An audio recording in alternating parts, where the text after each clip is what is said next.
नमस्कार दोस्तों, बहुत बहुत स्वागत है आपका एग्जाम गुरुजी के डेली करंट अफेयर्स में। और मैं हूं नीलेश और आपका एग्जाम गुरुजी के मध्य प्रदेश के डेली करंट अफेयर्स में स्वागत करता हूं।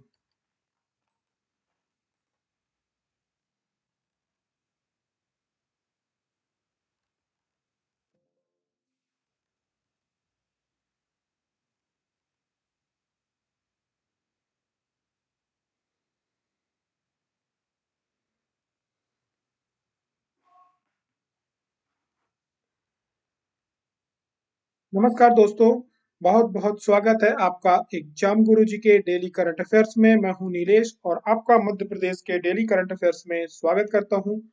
और करंट अफेयर शुरू करने से पहले आपको बता दें कि यदि आप एमपीपीएससी प्री या मेंस की तैयारी कर रहे हैं तो एग्जाम गुरुजी के नोट्स अपडेटेड उपलब्ध है 2022 की परीक्षाओं के लिए भी, चाहे वो प्री की हो या वो मेंस की। इनमें ऑफर चल रहे हैं। यदि आप प्री के नोट्स परचेज करते हैं तो आपको इसको डेली आंसर राइटिंग प्रैक्टिस, जो कि आपकी मुख्य परीक्षा के लिए काफी महत्वपूर्ण है, इसमें वीडियो लेक्चर्स होते हैं, आपके पेपर के मॉडल आंसर की पीडीएफ होती है, साथ में आपका टेस्ट पेपर होता है। ये लगभग 90 टेस्ट की टेस्ट सीरीज है। ये आपको 895 रुपए की ये जो टेस्ट सीरीज है प्री के नोट्स के साथ फ्री मिल रही है। साथ ही यदि आप मेंस के नोट्स परचेज करते हैं तो इसके साथ आपको एमपीपीएससी मेंस 2021 की टेस्ट सीरीज मिल रही है, जिसकी जो वर्थ है वो है 1295 यानी 1295 रुपए।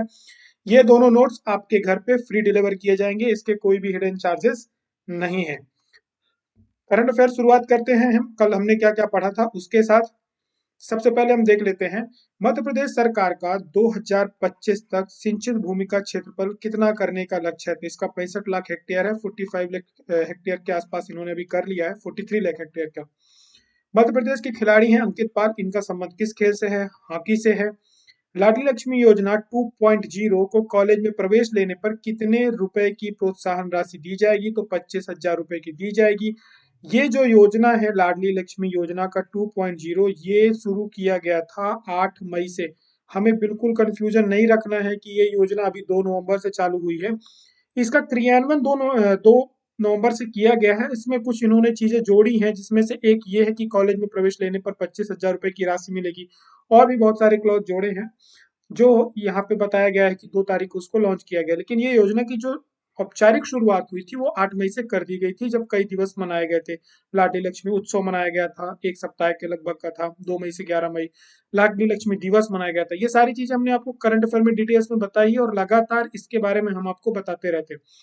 लघु परिक्रमा पंचकोसी यात्रा कितने दिवस की होती है? ये होती है 5 दिनों की। पंचकोसी यानी 5 दिनों की यात्रा होती है। आपसे ये पूछ लिया जाए कि ये कहाँ होती है तो हमेशा याद रखना है कि ये ओमकारेश्वर के चारों तरफ होती है। जो ममलेश्वर महादेव है उनके चारों तरफ ये यात्रा शुरू की जाती है। नर्मदा की परिक्रमा होती है यहाँ पे। और इसकी जो शुरुआत होती है दिवाली के बाद जो एकादशी आती है, कार्तिक शुक्ल की जो एकादशी आती है, उस दिन से इसकी शुरुआत की जाती है। सागर गौरव दिवस कब मनाया जाएगा? तो ये 26 नवंबर को मनाया जाएगा। और क्यों मनाया जाएगा? क्योंकि डॉक्टर हरि सिंह गौर का इस दिन जन्मदिन रहता है और उनके जन्म दिवस के अवसर पर सागर गौरव दिवस मनाया जाएगा। और ये चर्चाओं में इसलिए है क्योंकि अटल बिहारी वाजपेयी जी की जो सबसे बड़ी प्रतिमा है अष्टधातु की या धातु की प्रतिमा है, उसका अनावरण भी किया जाएगा। आगे की तरफ देखते हैं। राष्ट्रीय अंतरराष्ट्रीय खबरों में हमने देखा था जो पूसा नरेंद्र काला नमक है 1638, पूसा नरेंद्र काला नमक 1652 किस अनाज की नई किस्म है? तो ये है चावल की।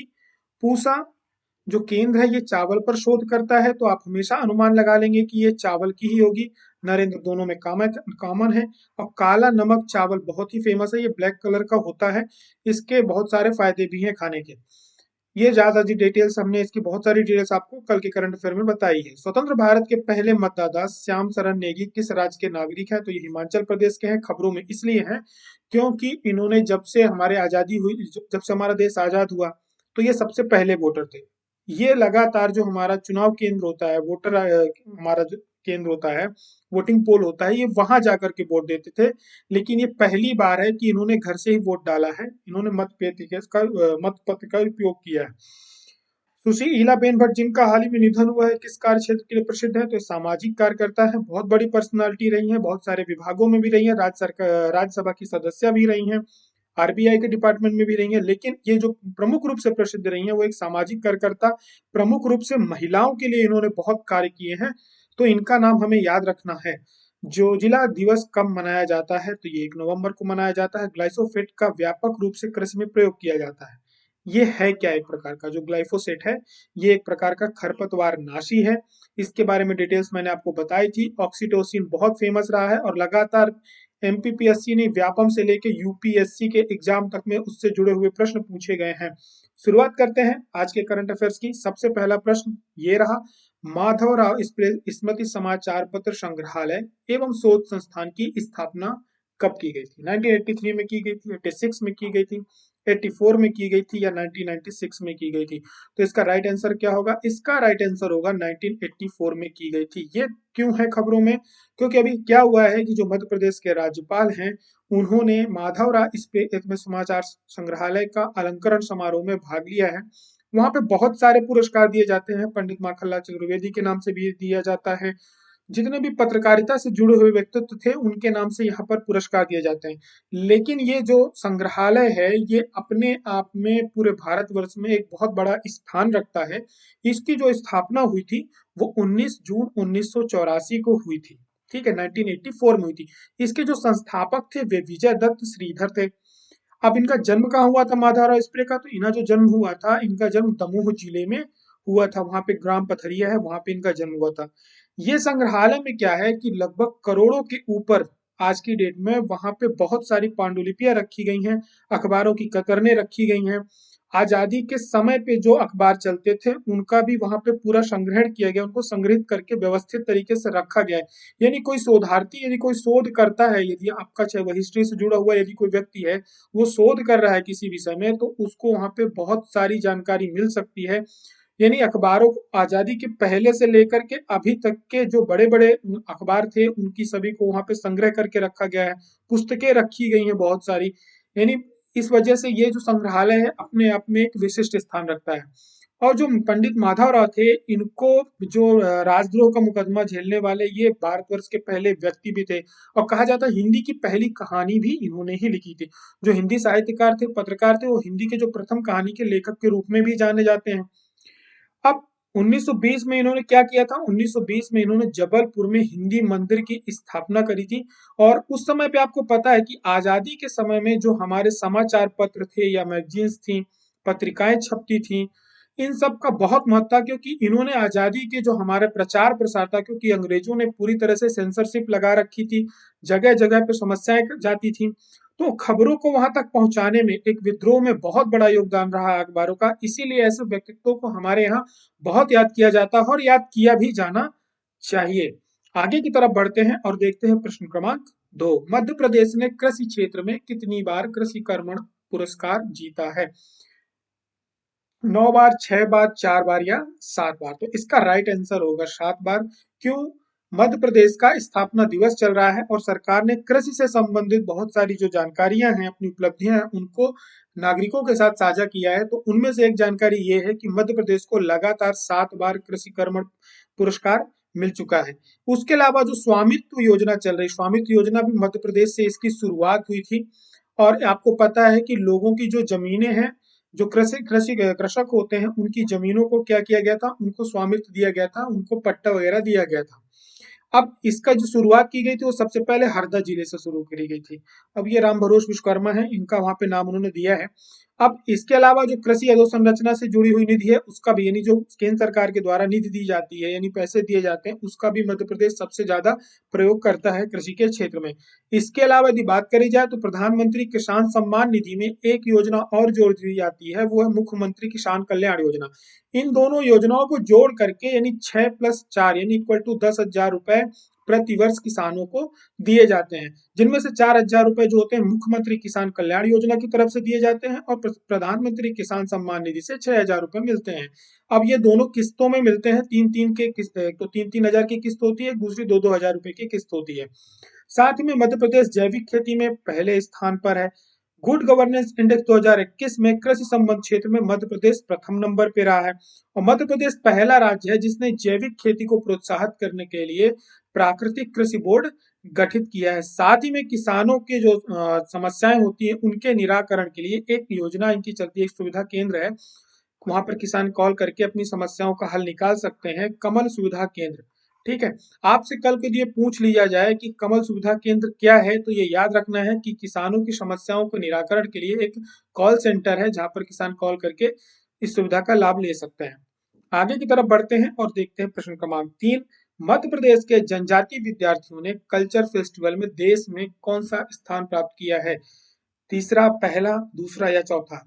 तो इसका राइट आंसर होगा मध्य प्रदेश ने तीसरा स्थान प्राप्त किया है। यह बेंगलुरु में आयोजित किया गया था, कर्नाटका में, जहां पे हमारे यहाँ एकलव्य आदर्श जो आवासीय विद्यालय वहां के विद्यार्थियों ने पार्टिसिपेट किया था और पूरे देश में तीसरा स्थान दर्ज किया है।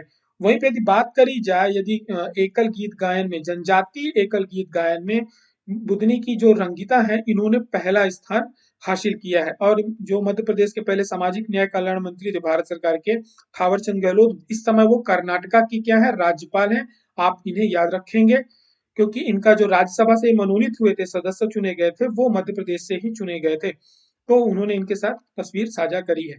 आगे की तरफ बढ़ते हैं और बढ़ते हैं प्रश्न क्रमांक 4। राज्य स्तरीय कबीर बुनकर एवं विश्वकर्मा पुरस्कार मध्य प्रदेश में किस विभाग द्वारा दिया जाता है? मध्य प्रदेश लघु उद्योग विभाग के द्वारा, पंचायत विभाग के द्वारा, कुटीर एवं ग्रामोद्योग विभाग के द्वारा या जनजातीय विभाग के द्वारा?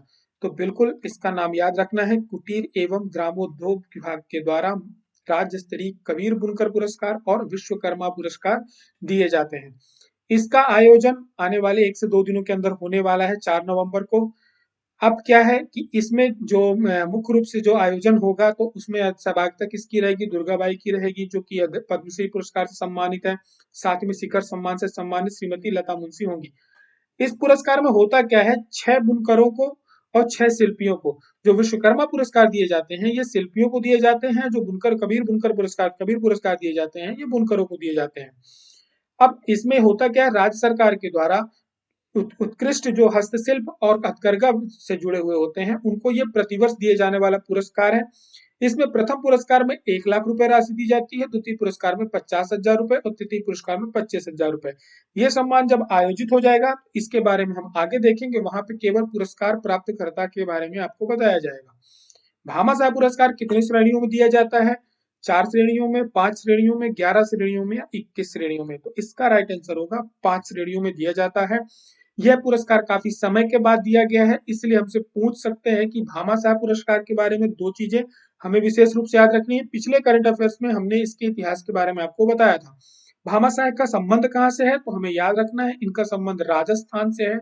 महाराणा प्रताप का जब मुगलों के साथ लड़ाई चल रही थी, तो उस समय में इन्होंने अपने जो इनके पूरे राज्य में जो भी इनके पास धन था 20 करोड़ के आसपास का, वो इन्होंने पूरा क्या किया था, दान दे दिया था। इस वजह से, क्योंकि एक राजा को उस टाइम आवश्यकता थी और इन्होंने अपनी संपत्ति उस समय पूरी दान कर दी थी, जिसकी वजह से इन्हें याद करके रखा जाता, और इन्हीं की याद में ये जो व्यवसायी होते हैं, जो कर संग्रह कर देते हैं।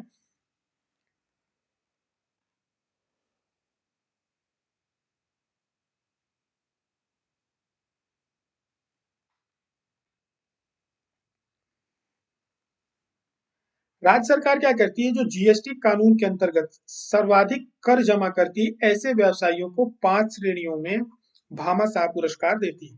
भामाशाह पुरस्कार किसकी याद में दिया जाता है? भामाशाह की याद में दिया जाता है, और इनका संबंध राजस्थान से था। और इन्होंने जब मुगलों के साथ महाराणा प्रताप का संघर्ष चल रहा था, लड़ाई चल रही थी, उस समय पे इन्होंने बहुत बड़ा सहयोग किया था। इनके पास जो संपत्ति थी, वो उन्होंने दान कर दी थी। तो राज्य स्तरीय पे 5 श्रेणियां बनाई गई हैं, अलग अलग श्रेणियां हैं, हमें इसमें बहुत ज्यादा डिटेल्स में नहीं जाना है। इसमें जो होती है, 1.5 करोड़ रुपए से लेकर के 500 करोड़ रुपए प्लस तक के जो कर जो सप्लायर्स होते हैं, उनको पुरस्कार दिया जाता है। लेकिन इसमें एक चीज इस वर्ष और जोड़ी है।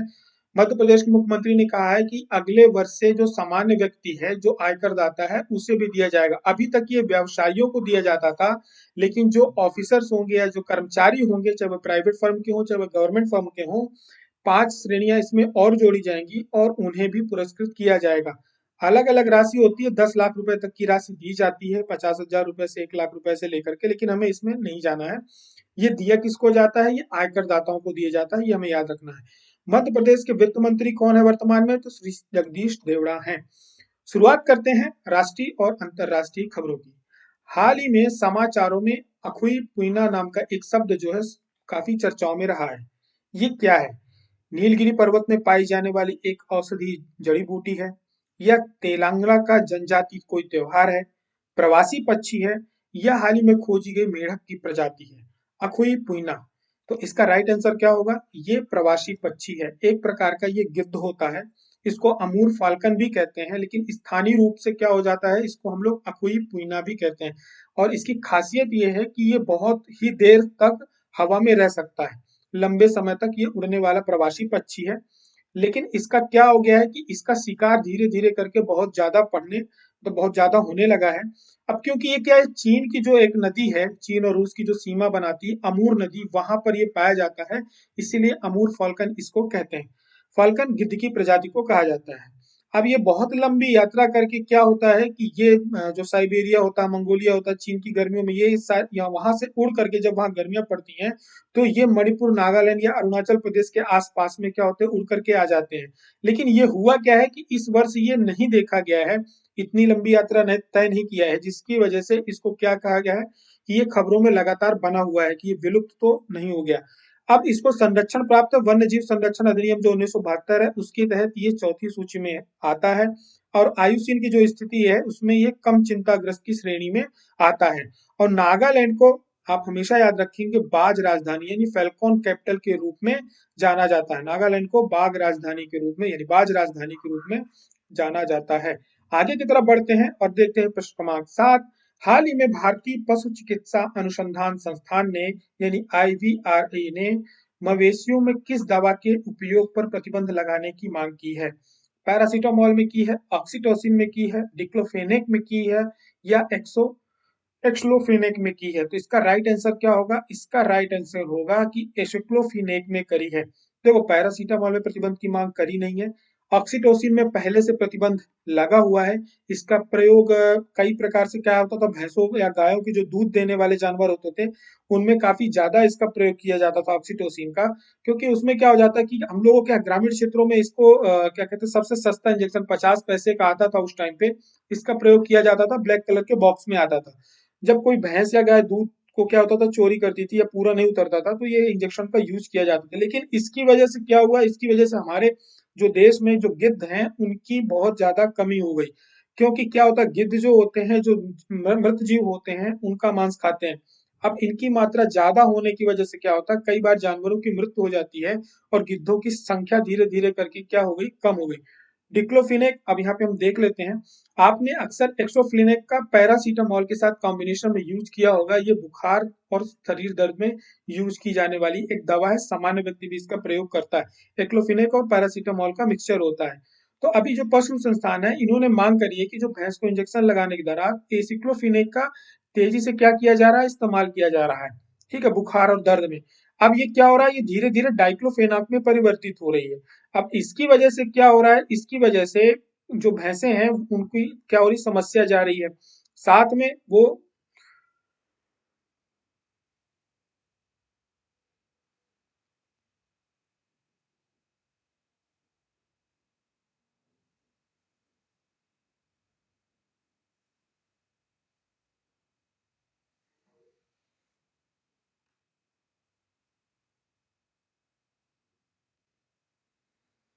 अभी क्या है, पशु जो संगठन है, इन्होंने जो संस्थान है, इन्होंने मांग करी है कि जो भैंस को इंजेक्शन लगाते हैं एसिक्लोफिनेक का, ये धीरे धीरे करके क्या तेजी से डाइक्लोफिनाक में परिवर्तित हो रहा है, अपने नेचर को चेंज कर रहा है। और डाइक्लोफिनाक में पहले से ही बैन लगा दिया गया है, और इस पे जो बैन लगा है वो 2006 में भारत सरकार द्वारा पशु चिकित्सा उपयोग के लिए प्रतिबंधित कर दिया। यानी सामान्य रूप से इसका प्रयोग किया जा सकता है, लेकिन जो पशु चिकित्सा है वहां पर इसका प्रयोग नहीं किया जा सकता। क्योंकि इसका भी दुष्प्रभाव के कारण क्या हो रहा है कि हमारे यहाँ गिद्धों की जो संख्या है उसमें बहुत तेजी से कमी हो रही है। ठीक है, इसके कारण क्या लगभग 99% इसके कारण गिद्धों की कमी हुई है। लेकिन अब क्या है, जो एसिक्लोफिनेक है, इसका जो ज्यादातर प्रयोग किया जाता है वो पैरासीटामोल के साथ किया जाता है, दर्द और बुखार में, है ना। अपने यहाँ भी जो हम लोग यूज करते हैं, आप कभी ध्यान देना, जो एक्लोफिनेक और पैरासीटामोल का कॉम्बिनेशन यूज करते हैं जब आपको शरीर में दर्द और बुखार होता है। नीमोसुलाइड पैरासीटामोल प्लस एक्लोफिनेक पैरासीटामोल, दो कॉम्बिनेशन आते हैं, लेकिन ज्यादातर इसका प्रयोग किया जाता है। तो सरकार ने अभी क्या किया, सरकार से मांग करी गई है कि इसके भी जो एक्लोफिनेक है, इसके भी एसिक्लोफिनेक के बैन लगाया जाए, इसके यूज में बैन लगना चाहिए। आगे की तरफ बढ़ते हैं और देखते हैं प्रश्न क्रमांक 8। India post bank payment bank ने कहाँ भारत का पहला पानी पर तैरने वाला वित्तीय साक्षरता शिविर शुरू किया है? इंडियन पोस्ट पेमेंट बैंक के द्वारा पानी पर तैरने वाला वित्तीय साक्षरता शिविर शुरू किया गया है। ये कहाँ पर शुरू किया गया? मध्य प्रदेश में, तेलंगाना में, आंध्र प्रदेश में या श्रीनगर में? तो इसका राइट आंसर होगा श्रीनगर में इसकी शुरुआत करी गई है। आईपीपीबी के द्वारा श्रीनगर के जम्मू कश्मीर का श्रीनगर है, यहाँ पे जो डल झील है इसके आसपास वित्तीय साक्षरता का एक शिविर शुरू किया गया है। और इसमें जो प्रमुख रूप से भाग ले रहे हैं जो महिला डाकिया होती है जिनको निवेशक दीदी कहा जाता है, इनके द्वारा इसका प्रचार प्रसार किया जा रहा है। भारत में अभी एक सर्वे हुआ था जिसमें ये पाया गया था कि हमारे यहाँ वित्तीय साक्षरता की बहुत कम लोग होते हैं जिन्हें वित्तीय साक्षरता होती है। वित्तीय साक्षरता का मतलब ये हो जाता है कि आपके पास जो पैसा है या आप उसका कैसे प्रयोग करें। ठीक है, इसके अलावा साथ साथ जो हमारे यहाँ क्योंकि तेजी से ऑनलाइन बैंकिंग बढ़ रही है तो उसके बारे में हमें जानकारी नहीं है। कई बार क्या हो जाता है कि जमा तारा जैसी मूवियां बनती हैं जहां पर लोगों को एक तरह से कॉल करके उनके पैसे को क्या किया जाता है, हड़प दिया जाता है। साथ में वित्तीय साक्षरता का मतलब ये होता है कि बहुत सारी जो पॉलिसीज होती हैं, सरकार के द्वारा योजनाएं चलाई जाती हैं जो भविष्य में हमारे लिए प्रयोग में होती हैं, अभी नहीं समझ में आती, लेकिन छोटी छोटी जो बचत योजनाएं होती हैं, आप एक प्रकार से लाडली लक्ष्मी योजना को वित्तीय साक्षरता मान सकते हैं कि आज की एक छोटी बचत आगे चल करके जब 21 वर्ष होते हैं तो उस समय पे कितना सहयोग करती है। तो ऐसी बहुत सारी योजनाएं होती हैं जो समय के अनुसार अनुकूल हमें क्या होती है, हमारे लिए लाभप्रद होती हैं।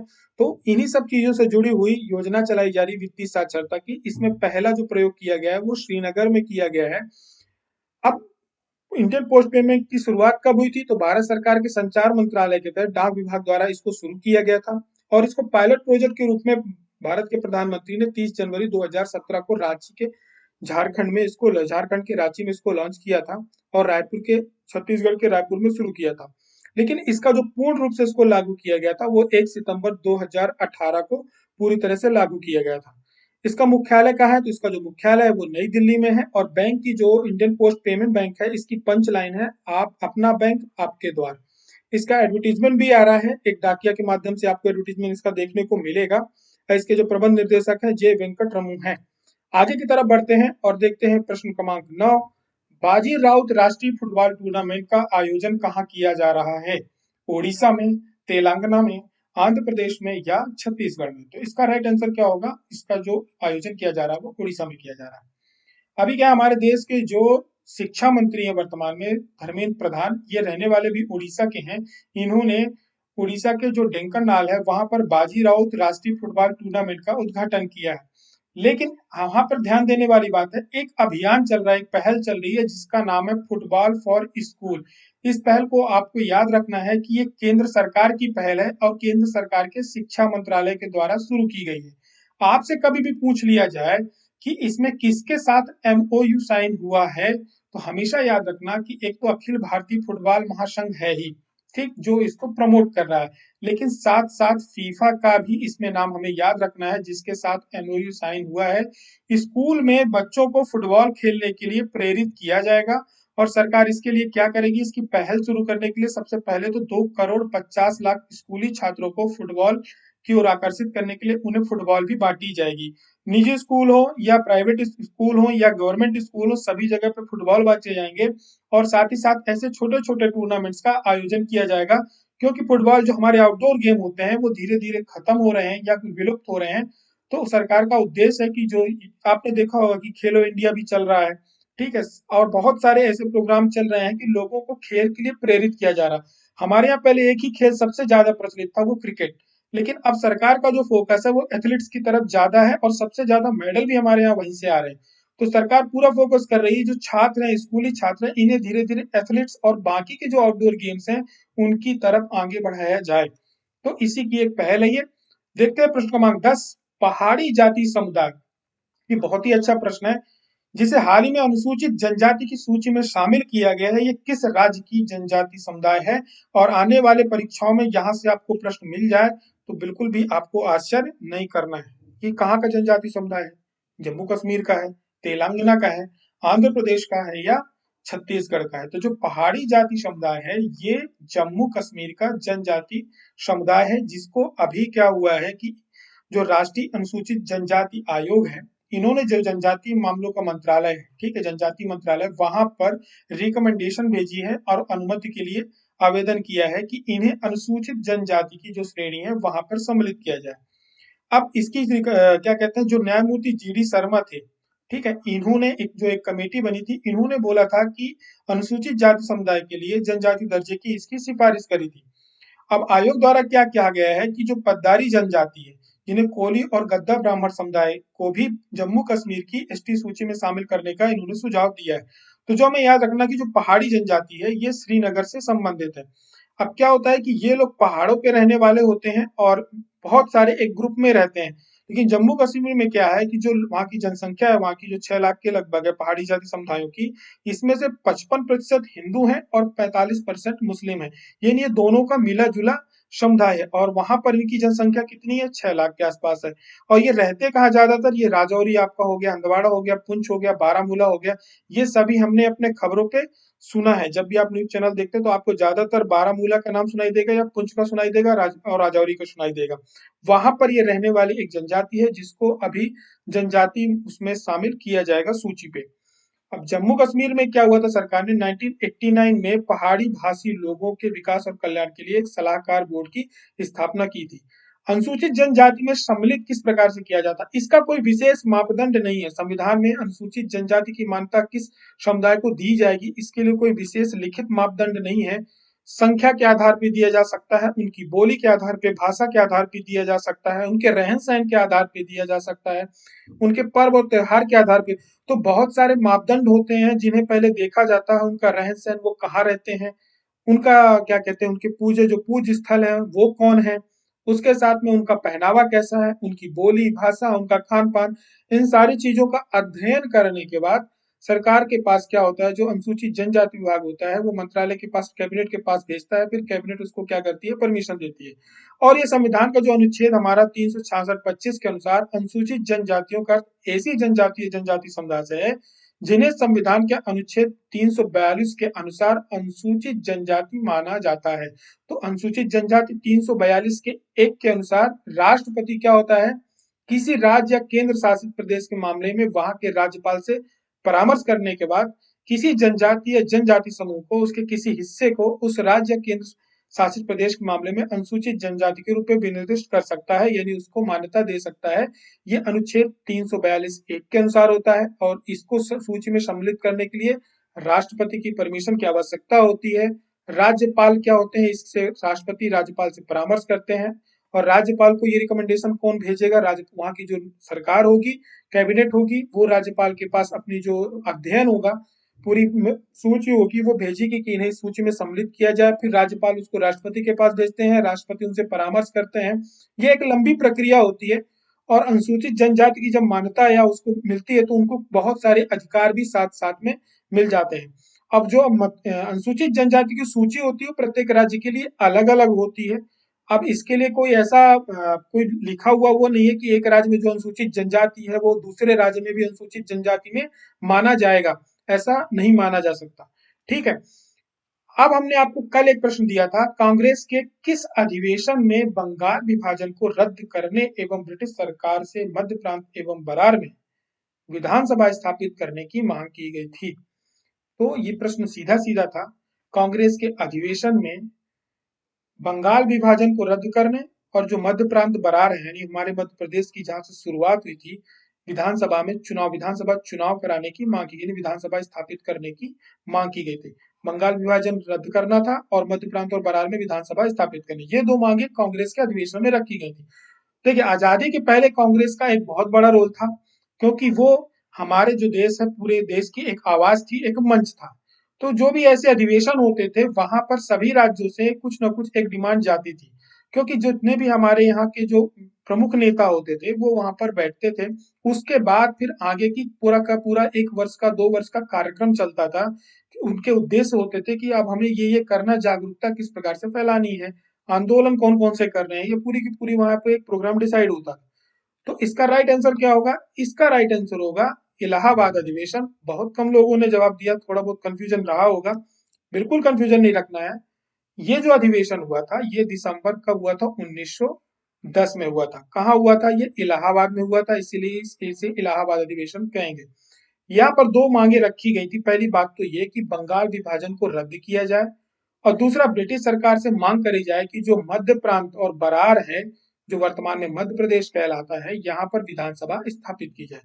लेकिन मजेदार बात यह है कि यदि आपसे पूछा जाए कि उस समय में इसके अध्यक्ष कौन थे, तो उस समय इसके जो अध्यक्ष थे, इसमें इस जो अधिवेशन की अध्यक्षता कर रहे थे, वो कर रहे थे विलियम वेडरवन। ये 1889 में जब मुंबई अधिवेशन हुआ था, तो वहां के भी अध्यक्ष थे। साथ में 1910 में इलाहाबाद में भी भारतीय राष्ट्रीय कांग्रेस के अध्यक्ष रहे हैं। और ये पहले एक प्रशासनिक अधिकारी थे, और उसके बाद ये सचिव के रूप में इनका रिटायरमेंट हुआ था। लेकिन उसके बाद घटनाक्रम क्या हुआ? 1910 में जब ये मांग रखी गई, तो 1913 में मध्य प्रांत में क्या हुआ? एक विधानसभा स्थापित की गई। जो हमारा आज वर्तमान मध्य प्रदेश है, बरार को हटा दिया जाए, तो 1913 में मध्य प्रांत में विधानसभा स्थापित की गई। और 13 दिसंबर को जो वायसराय हार्डिंग थे, इन्होंने नागपुर में विधानसभा का क्या किया? शिलान्यास किया था। और 8 नवंबर 1913 को प्रथम विधानसभा का गठन हुआ था, जिसकी संख्या कितनी थी? 26 थी। इसको मैं हटा देता हूं। आप सभी लोग इसका स्क्रीनशॉट रख लेंगे, अपने नोट्स में इसे अपडेट कर लेंगे। यहाँ से पिछले मैंने आपको कल और आज दो प्रश्नों में आपको मध्य प्रदेश के गठन से संबंधित जो 1 नवंबर 1956 के पहले की जो घटनाएं थी, वो आपको बता दी। आप इन्हें अपने नोट्स में अपडेट कर लेंगे। खत्म करने से पहले करंट अफेयर्स, आज का प्रश्न आपके लिए ये रहा: भोपाल का जलियांवाला कांड कब हुआ था? भोपाल में एक कांड हुआ था जिसे भोपाल का जलियांवाला कांड भी कहा जाता है, क्रांतिकारियों के द्वारा किया गया होगा। तो ये कब किया गया था? 14 जनवरी 1947 को किया गया था, 14 जनवरी 1949 को किया गया था, 14 जनवरी 1913 को किया गया था, या 14 जनवरी 1914 को किया गया था। इसमें से राइट आंसर क्या होगा? जो भी राइट आंसर होगा, उसको आपको नीचे कमेंट बॉक्स में कमेंट करके बताना है, और उसके बारे में 2 से 3 लाइनें जरूर लिखना है। जिनका आंसर राइट होगा, एग्जाम गुरु जी की तरफ से उनको राइट मिलेगा, लाइक का साइन मिल जाएगा। साथ में जिनके आंसर अच्छे होंगे, जिन्होंने 2 से 3 लाइनें लिखी होंगी इसके बारे में, भोपाल का जो जलियांवाला कांड है इसके बारे में जानकारी देंगे, एग्जाम गुरु जी की तरफ से उनको हार्ट दे दिया जाएगा। बाकी सभी लोग जो भी आप करंट अफेयर्स देखते हैं, एक बार उनके जो आंसर्स होते हैं, जिनको गुरुजी हार्ट देते हैं, आप उनको जरूर पढ़ा करें। वहां से हमें जानकारी मिलती है। मैं अपनी तरफ से आपको जानकारी देने की कोशिश करता हूं, लेकिन जो बाकी के हमारे छात्र होते हैं, वो बहुत ही अच्छी जानकारी लेकर के आते हैं। उनके भी आंसर्स को आप लोग एक बार लाइक जरूर कर दिया करें, क्योंकि वो बहुत मेहनत करते हैं। साथ ही यदि आप एमपीपीएससी की तैयारी कर रहे हैं, तो आप एमपीपीएससी की जो 2019 की टेस्ट सीरीज है, उसमें ऑफर चल रहा है। ये 999 में है, इसमें कॉपी चेक की जाती है दोनों टेस्ट सीरीज में। और जो 2021 की टेस्ट सीरीज है, ये 1295 की कर दी गई है, जो कि 2499 की थी दोनों टेस्ट सीरीज। तो आप इसको ले सकते हैं। ये विशेषकर 2022 वालों के लिए भी फायदेमंद है। तो आपको यदि ये टेस्ट सीरीज परचेज करनी है, तो एग्जाम गुरुजी के ऐप से परचेज कर सकते हैं, या नीचे दिए गए नंबर पे कांटेक्ट कर सकते हैं। हमारी और आपकी मुलाकात फिर अगले करंट अफेयर्स में होगी। तब तक के लिए आप अपना ध्यान रखें। जय हिंद, जय भारत।